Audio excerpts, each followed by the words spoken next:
The topic of discussion right now is esophagus applied anatomy. So in this topic we'll be discussing about all these things, right? All these things. So now before getting into this content, what I would like to make you recall is esophagus, right? Esophagus.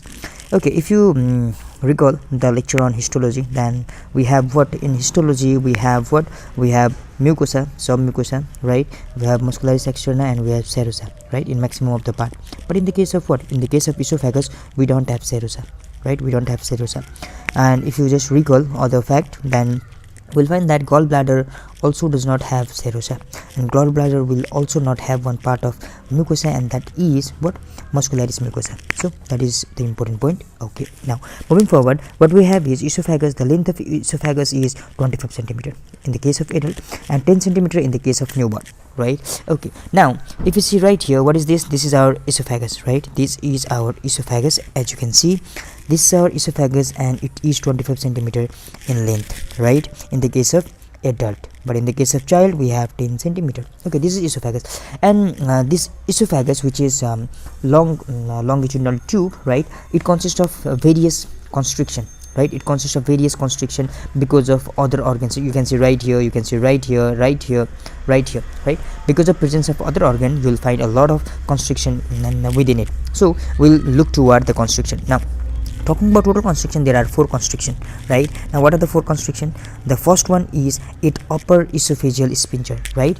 It upper esophageal sphincter. You can see right here, right? You can see the pharyngo.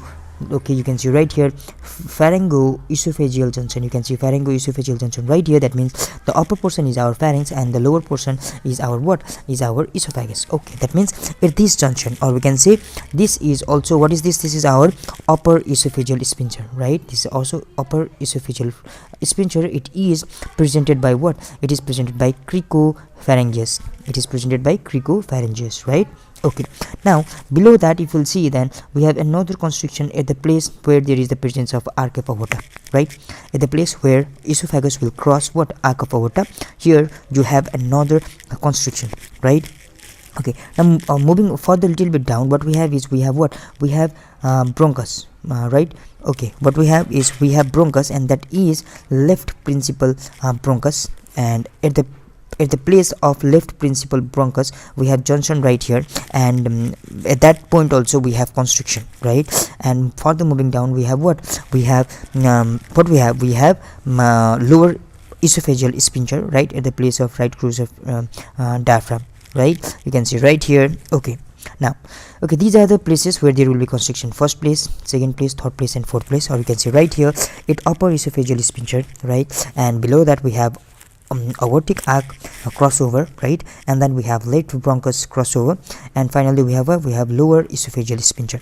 Okay, now talking about the distance, we take distance from what? We take distance from incisor teeth, right? Now why it is important? It's important because while doing surgery, right, related to esophagus, we need to know the exact place, right, where these constriction are present. If we don't know the place of constriction, then we may damage these structures, right? The structure that are providing what? Constriction. So okay, now we need to know the exact distance where they are present. So we are measuring distance from what? Incisor teeth, right?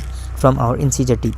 From incisor teeth, the first constriction is 6 inch, the second is 9, third is 11 inch, and our fourth is 16 inch. Okay, you can see right here 6, 9, 11 and 16 inches, right? They are in this much inches. Okay, now and if you convert them into centimeter, then you'll get these results, but it will be easy if you will study in what? Inches, right? Okay, now out of all these constriction, right, out of all these constriction, the maximum constriction is present, or maximum constriction, or we can say maximum narrowing, right, will be present at the case of what? At the case of upper esophageal sphincter, right? At the case of upper esophageal sphincter. If there is maximum narrowing, then obviously when we just do endoscopy, right, when we just insert pipe within it, then it has got maximum chance of what? Perforation, right? It can be perforated in maximum amount. So most common site for perforation is also our what? Upper esophageal sphincter. Okay, now moving further, the common cause of perforation, right? Why the perforation will take place? I have already mentioned why. Because while just inserting tube, or while doing what? It will be because of instrumentization, right, while doing endoscopy. Iatrogenic, right. Okay, now this is the main cause, right, while doing endoscopy. We can say while doing endoscopy, or iatrogenic, or we can say instrumentation, right, that will occur at the time of doing endoscopy. Okay, now okay, another important thing about esophagus that we need to know is it is what it is. It consists of stratified squamous non-keratinized epithelium, stratified squamous non-keratinized epithelium, and it is acid sensitive.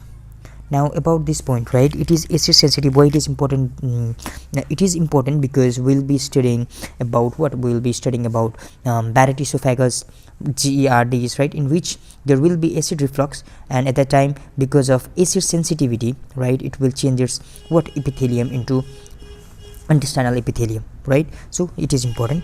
Okay, now what is this LES? This our LES is our lower esophageal sphincter that we have mentioned earlier, right, lower esophageal sphincter, right. Okay, this lower esophageal sphincter, right, but at the time of high tone, right, at the time of its proper functioning of high tone, it helps in unidirectional movement of food. But at the time of dysfunctioning, right, what will happen is that this our lower esophageal sphincter, right, it will just allow the gastric content to reflux, right, reflux, and that is what we call reflux esophagitis, right. Because of that efflux, there will be inflammation in esophagus, and that is what we call reflux esophagitis. So okay, this was all about what esophagus applied anatomy, right. Okay, now this was for this discussion. So meet you in the next lecture, and next lecture that we will be discussing is we'll be discussing about reflux esophagitis, Barrett esophagus. Okay, this was for today. Thank you and have a great time.